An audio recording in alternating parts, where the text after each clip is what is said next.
all that you love, all that you conceive, all that you believe, one day will be gone. Find the thing that will never leave you. If you believe that you're merely flesh and blood, that is a severe limitation on who you are. The modern sickness is a lack of inner space. As you change internally, you change your world. I know it is necessary for people to feel pain and suffering if it brings you to discover who you are. It is inevitable. Is enlightenment really all that great? It is the only thing that will give you unbroken happiness, to remove the fear of death and even the fear of life.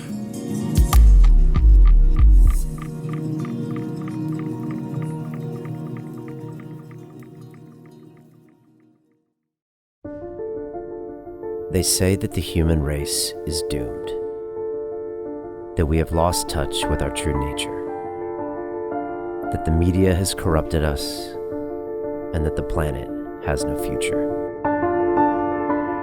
I disagree. I believe that humanity is full of hope, and that our salvation lies within each one of us. My name is Brian Rose, and my job is to listen, the oldest method of learning known to man. Each week I seek out individuals that are changing the world, people who are living and thinking in a different way. Their stories will challenge your beliefs, make you question your choices, and perhaps inspire you to change. I never planned on doing any of this, but now I can't stop. Join me on this mission and make humanity something we can all be proud of. The best thing about Mooji are his hugs, but I also very much enjoyed our conversation. Known around the world for his Satsangs, where he brings hundreds, sometimes even thousands of people together in one room where they ask him questions and he explores their line of thought, and the entire audience feels the energy, gains enlightenment, and this is the way he communicates his message to the world, a message of what he calls self-enlightenment, that all the answers we have to our big questions are deep down inside of us. And it's a beautiful way to think about life, and he had so many interesting ideas and thoughts and truisms, and if you pay attention to this entire episode, I know you're gonna walk away feeling different, with some new ideas and a new way to look at the world around us. So please enjoy the episode. And inside London Real Academy, we're also very busy. We have our new Broadcast Yourself course coming up soon, which is 8 weeks to go from nothing to an award-winning podcast just like London Real. I show you how we do everything from the inside. And here's a little bit more information about that. London Real doesn't stop when the conversation ends. You see, that's when we get started. Because everything begins with a thought, and then comes the action. The London Real Academy is our global transformation platform. Here we bring together thousands of students from over 75 countries. Whether you want to build a profitable business from your passion, or learn to speak to inspire, or broadcast yourself with your very own podcast, or accelerate your life to become a high-performance person, we have the online accountability course and personal mentoring program that will make your dream a reality. Join us, and we'll take your life to the next level, together. Our next accelerator course is starting soon.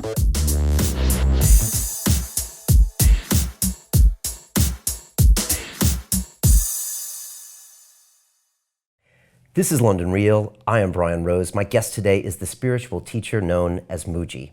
Originally from Jamaica, you moved to Brixton in London as a teenager and became a street portrait artist in the West End, and later taught art at a local college. In 1987, you had a chance meeting with a Christian mystic, and you had a life-changing encounter through prayer that brought you into the direct experience of the Supreme within.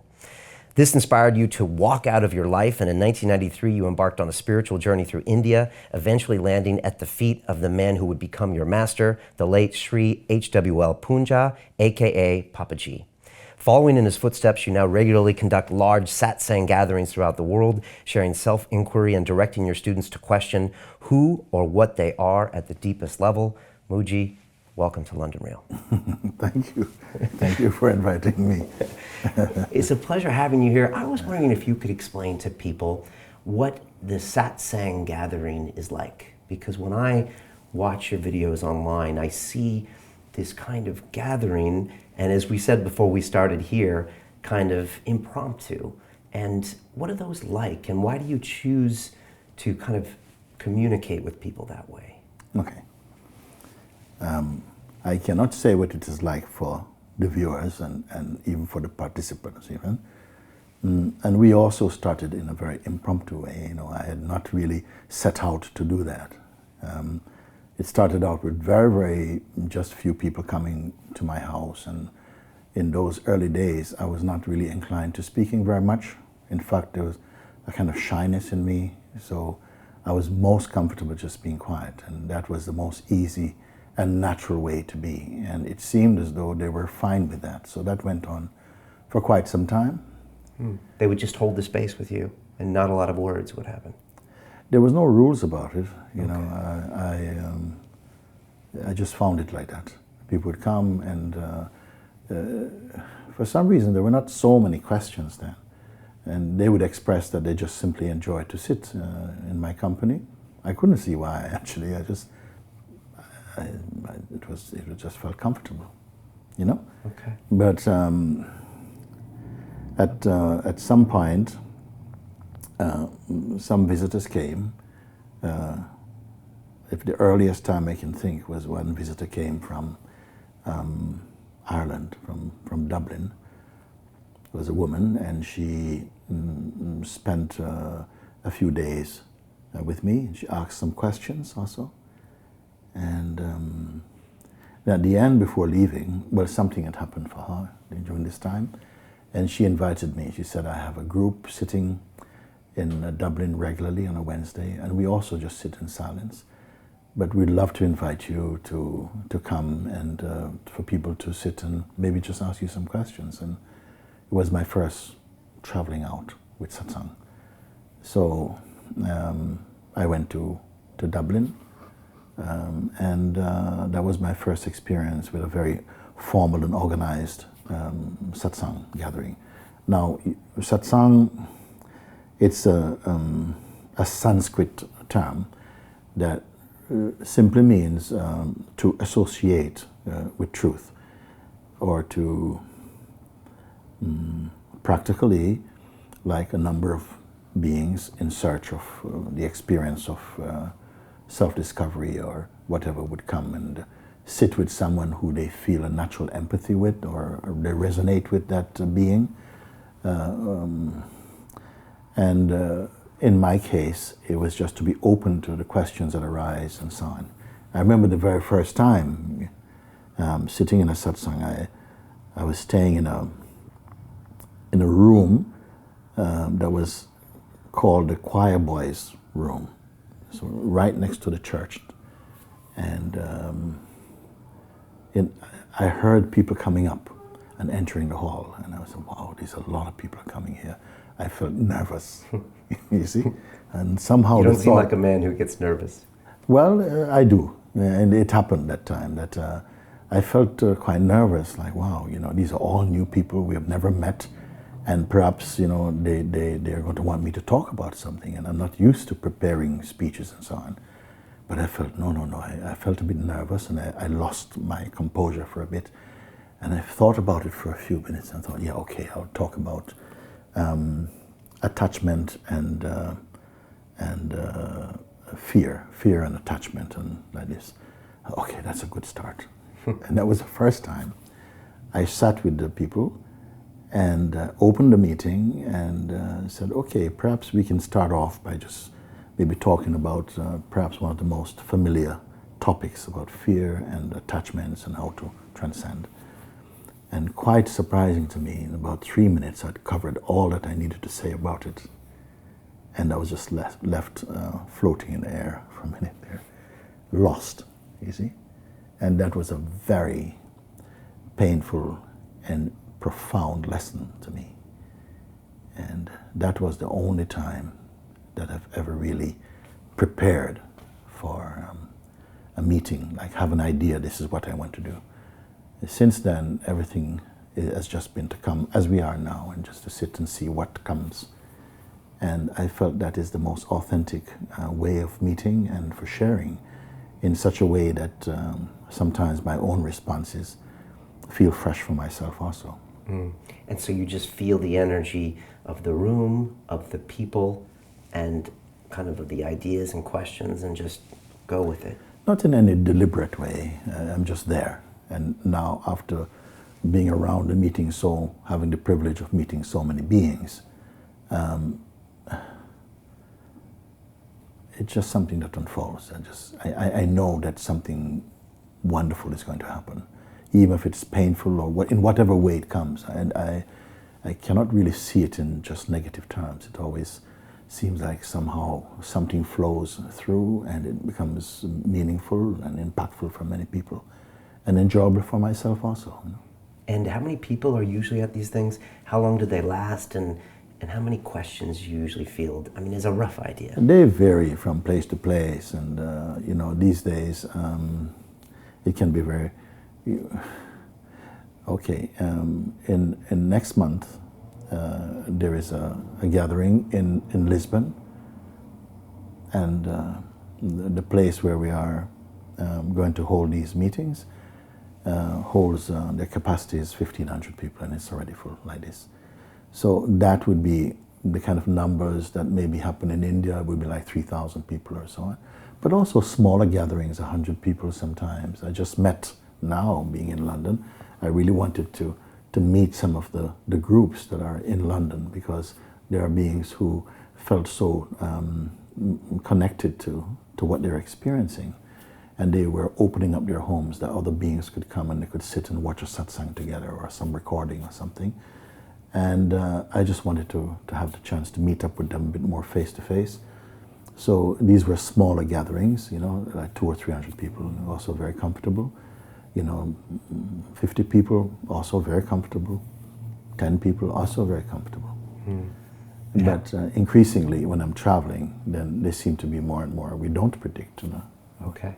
And how long will they last, and how many questions or comments do you usually field? On average, we usually put that the satsang sessions, they last about an hour and a half, but rarely do they last an hour and a half. They sometimes goes to 2 hours, sometimes 3 hours. It doesn't even happen 4 hours.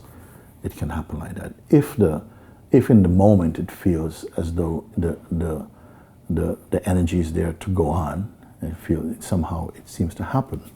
And the funny thing is about that is like I have in my physical form this condition of diabetes, and I tend to normally need to go to the bathroom sometimes, twice in an hour and so on. But during these periods, it really happens, and for some reason I'm able to sometimes go on for 2 hours or 3 hours without going to the bathroom. So it's a strange thing. And how many people will you hear from over the course of that? It varies. A questioner may come, and I may be so touched by it, and the response may go on for quite some time. They vary. I like interviews because we can cover a lot of ground in interviews. But in that dynamic sort of environment of satsang, it can be anywhere between 5 to 10 to 15. Really, it's not so many people come. Normally what happens is a questioner may present a question, and so much comes up in response to that question. And I've a sense that everyone is being fed through that interaction. You see, it's not, sometimes it's like, it's really answering a question. And sometimes it's answering the questioner. And sometimes someone may even put a question, And the response is more for almost everyone except the one who asks it, you see. It's very odd how it comes, but I don't predict that. I just watch it happen, you see. Okay. You recently did one in India last year at a very famous former ashram where the Beatles used to go, I think in the 60s, and I watched it on YouTube.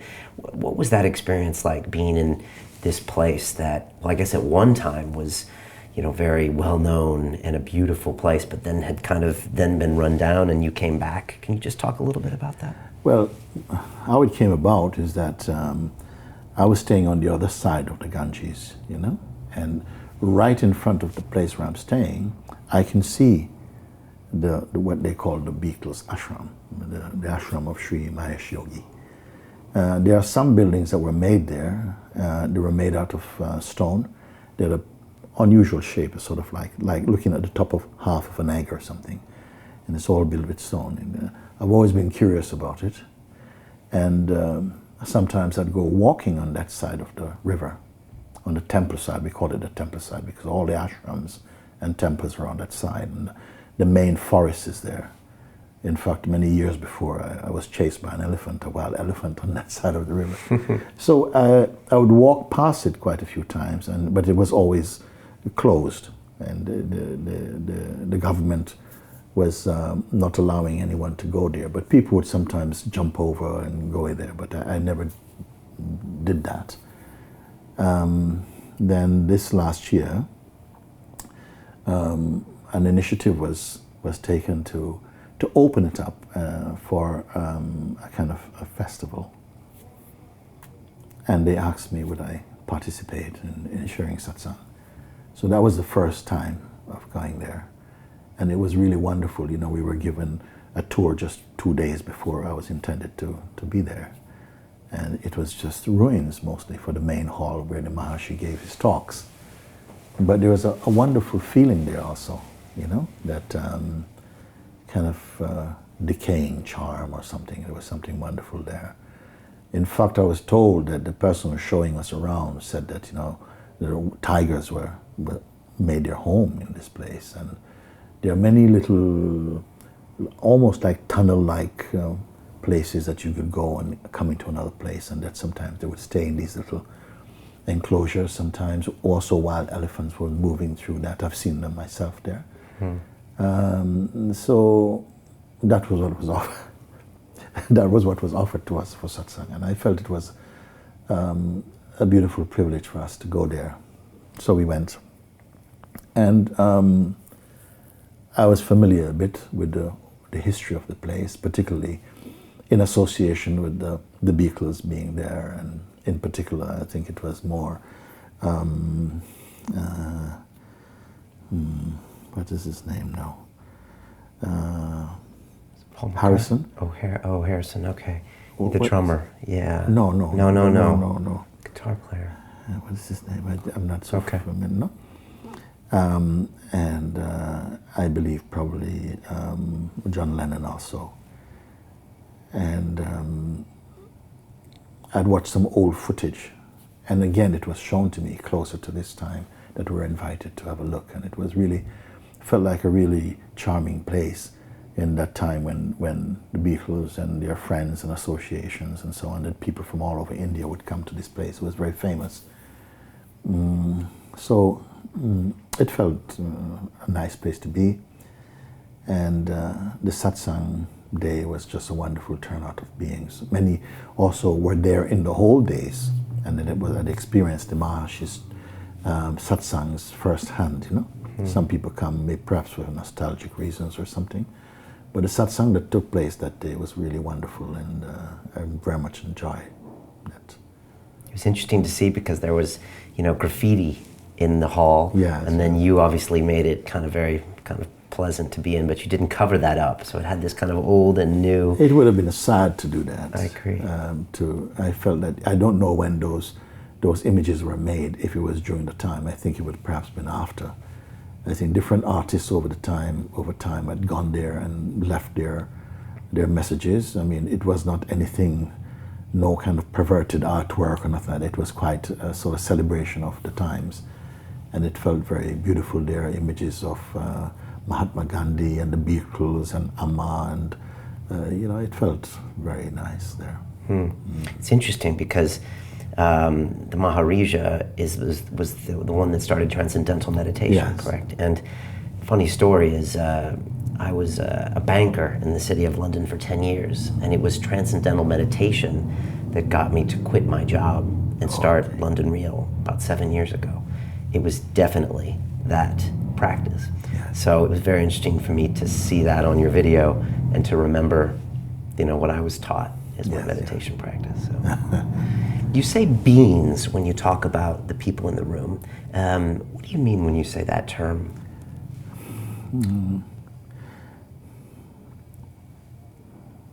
Well, generally it applies to everybody. I mean, I don't give it specially to like spiritual beings. I mean, everyone.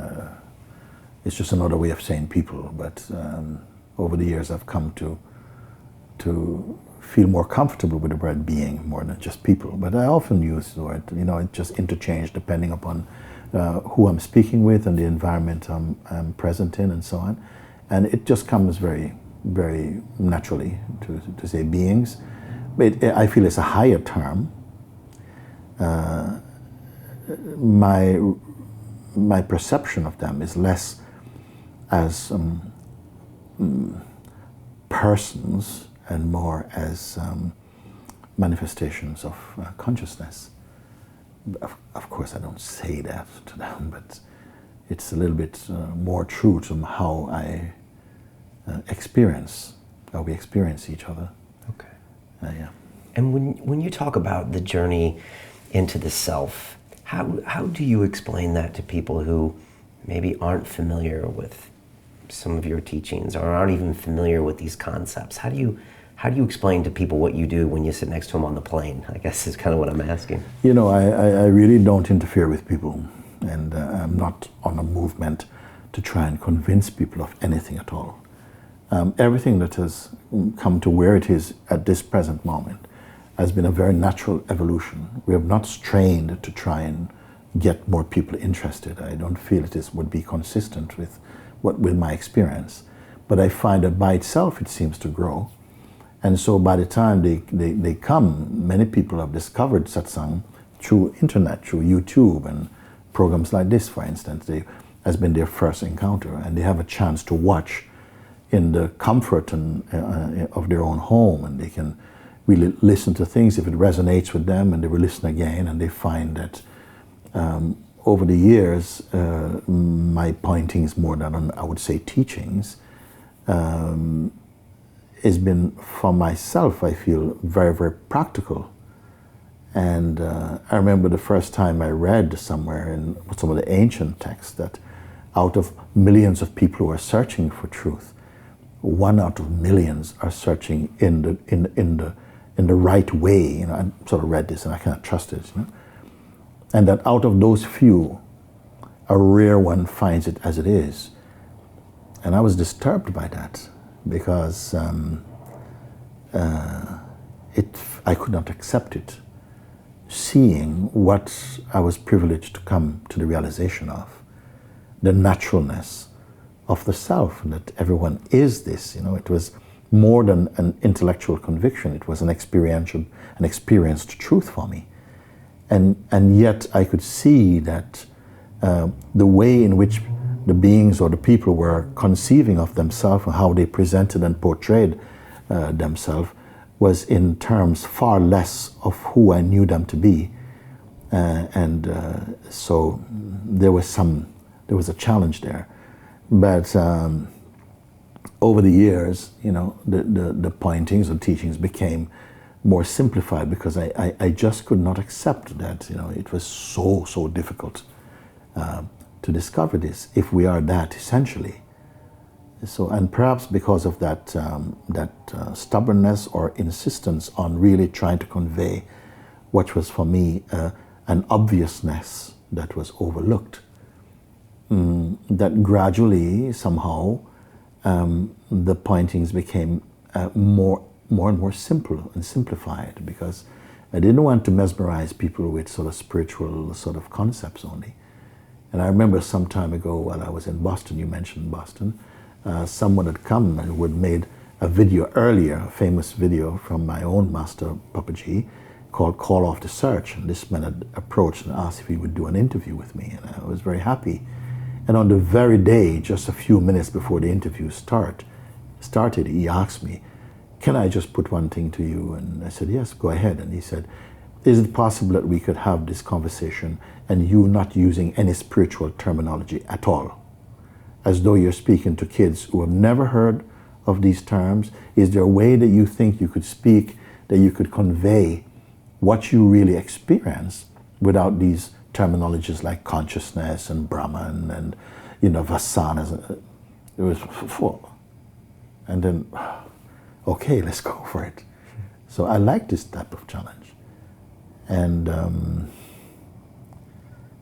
I felt it to be, that is something that has stayed throughout the years, and only recently, before I come to this part, my master and my master's master, they really pointed to a path called Atma-Vichara, or self-inquiry. Now, if I can go back a little bit to say that my life the first radical change in my life was about 1987. And it wasn't until 1993 I came I had the opportunity to travel to India. But before that, what led to that is that so profound was the experience that took place for me, and something wanted to know more about it. I wanted to speed it up because I felt I was so on fire with it. And I went into a bookshop in London called Watkins, a very famous bookshop for spiritual seekers, in the center of London. And I'm not used to reading books, even to this day. If you saw me with a book, it's because it had pictures in it. I love pictures. I was trained more as an artist. Not even trained, I just loved drawing. But at this time I felt compelled to look, to find something that would help me to come to a deeper understanding, to analyze or to explain things. And I went to Watkins and was searching along amongst the Eastern religions and spirituality, because I was brought up in Christianity, fairly well comfortable with the Bible and the teachings of Jesus and so on. But now I felt somehow drawn to look at Eastern spirituality. And even though your realization came with the Christian mystic, you still wanted to look east. Yes, it was just an urge, not a calculation, and I sort of felt to go there. And while sort of like looking through to find the smallest book, because I'm not a bit overwhelmed or intimidated by big books again, I saw one book that was turned this way, and it had a portrait of Ramana Maharishi. And I didn't know anything about Indian sages or prophets or saints, but I was very, very touched by the serenity I found in that was shining through this picture of this Indian man. And it's, wow. It was a tiny book, and it was on self-inquiry. It was the first time I heard the term, So I picked this little book and I sat down and started flicking through the pages. And I was so shocked at what I found, because what I saw it felt very mental to me, you're not this and you're not that and this and so on. And so I actually felt that there was a mistake in the printing and that they had put the wrong cover on this book. So I actually went to one of the guys and said, "Actually, I think you need to take this off, and there's a printing error, because I feel that this is a wrong photograph for this book." And he said, no, this is Ramana Maharishi, his teachings. I was appalled at that. I said, okay, I put it back. And I went along a bit further and I found a book called The Gospel of Sri Ramakrishna. And perhaps the word was gospel that sort of connected with me. And I pulled this fat book that looked like a Bible also. And I started just to flick through the pages and was reading, and it really resonated with me, something there, And that was the first book I bought.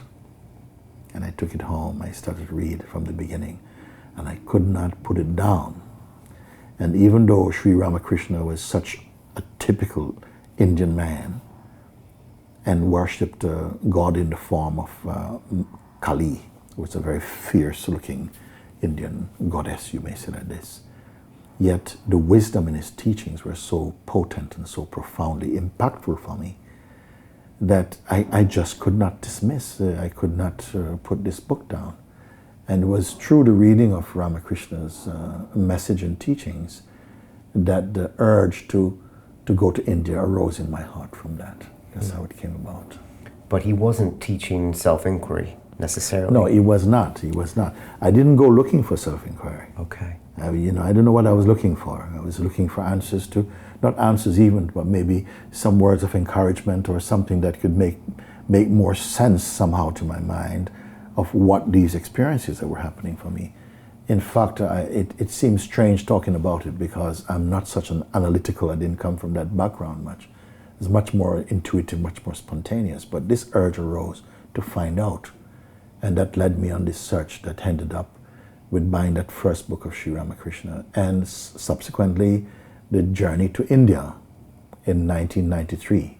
Now those 6 years Yes. between that first spiritual moment, with when you were in prayer with the Supreme and then the trip, 6 years.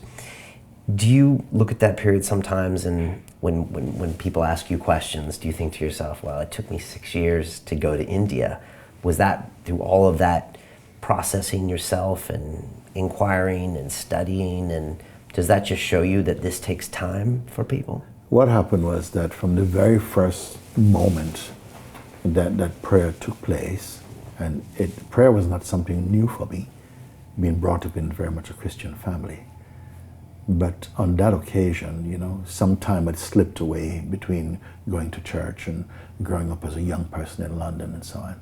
So I was not thinking about these things. It just when I met Michael, it was like that. It was just seeming coincidence. But I was so struck by his humility and just it was just so natural. Like you meet someone and you like them immediately, and somehow his presence opened up questions in me to ask, until the point that I asked him one day, after maybe just a few weeks of meeting, I said, Michael, next time when you pray, will you pray for me? And he said, sure, but why not now? I said, wow, okay. Were you scared? No, it was a strange excitement. But he prayed for me. And at the end of his prayer, I don't remember what he prayed, but at the end I remember myself praying. And I often speak about this moment because it was the real turning point in my life. That even immediately after the prayer, we just hugged at the door and said goodbye. I said, Michael, thank you so much. And he left and I closed the door. And there was just this tremendous feeling of peace and lightness and a quiet joy, a deep joy inside. And I did not want to go to sleep because I felt I don't want to lose this feeling. And that perhaps if I'd gone to sleep, I'd wake up and it would just be different. It would have been gone. And I wanted to preserve these sensations, these inner feelings for as long as I could. But of course, I was overtaken by sleep at some point. The following morning, I woke up and the feeling was still very present. I was lying in bed and there was a little crack in the curtains and the sun was just sort of like, was just floating in. And I was looking just at these little dust particles in the sun, and for some reason it just felt like I was looking at a miracle or something. But it was already something inside. And a deep peace arose inside my heart and my being, and it has never left. I've had periods of turmoil, but it seemed like the peace was there too, in this time. So you asked a question. I don't remember what triggered that. I felt it was important to tell you about this. Yeah, and do you know what happened during that prayer moment? Do you know what you saw and what you felt? Because afterwards you felt that peace, but have you ever tried to describe what happened with Michael? No, I felt it was just very, very, I felt very clear inside my heart that that I'd met God. I met God. I had no doubt about it. I wasn't deliberating about it. All I knew is that I don't want to lose this feeling. That's all. I didn't think much about it. I felt like the luckiest being alive at that point. And so the years leading up to going from 1987 until I had the privilege and opportunity to go to India, every day felt like it was miraculous for me. The way that I would meet people, and also, I was teaching and so on, and that came to an end, and things were just, it was not all, a bed of roses. Right. But something behind was not changing, but my life in front was changing a lot. Okay. And you moved in with your sister at the time? Yes, so after I went... Because you weren't really focused on necessarily the outside world at that point and making money and all that. You were really on an internal journey. Yes. And so I was never really so much drawn by money or so, Okay. But I was so... deeply moved by what was happening inside, that my interest in the outer play of life was not so strong.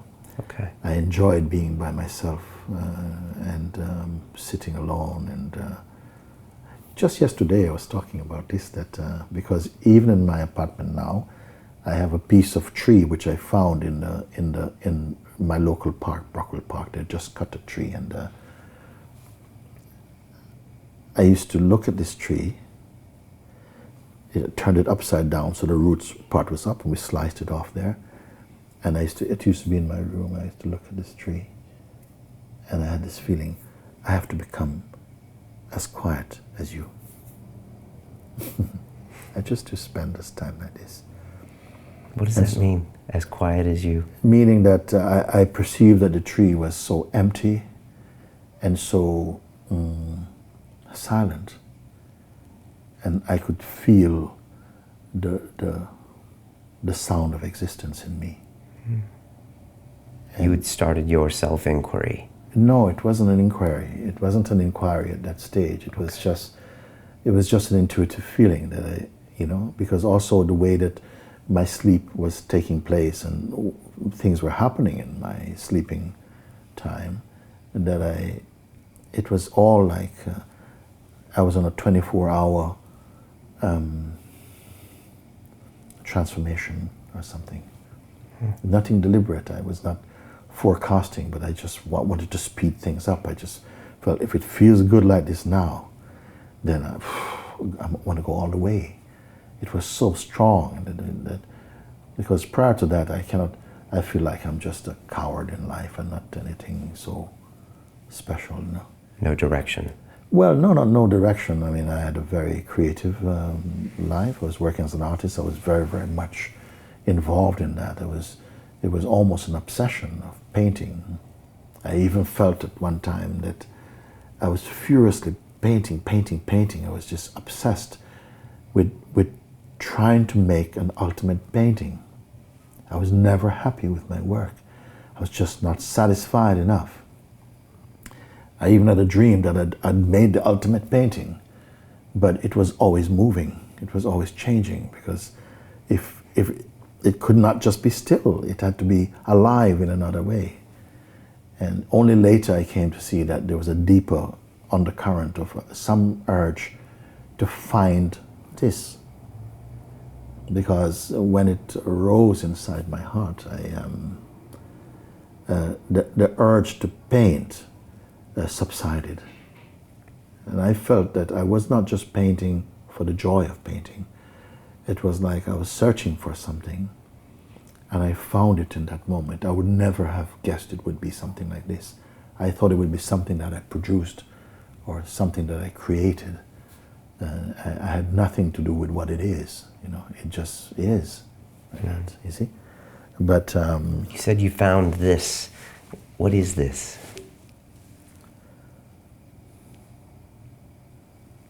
The thing I was trying to find when I went to Watkins Books, I was trying to find some way that I could I could see it in a more tangible form. It was tangible enough. It was tangible in the fact that it was my being was completely flooded with it. But there was some urge to have another kind of understanding, maybe a kind of, it's funny because, you know, I'm not drawn to sort of like mentally understand things, but at this time it felt like I had to know it in another way. And but I couldn't know it in a way that I could describe because it was already inside. But maybe my mind was not accepting that that was enough. It wanted to have the knowledge of it. Okay. Yeah. And it took you 6 years from that date in 87 until you walked out of your life in 93 and went on to India. No, I walked out of my life from that very first day. I felt that I've been walking out of my life because it was so profound that nothing I'd done before could equate with it. I was so stung that I could not find. I did not live a monochromatic life before. It could be seen as fairly exciting in so many ways, but nothing could compare to what this change that took place internally for me. So this walking out was just a way of saying that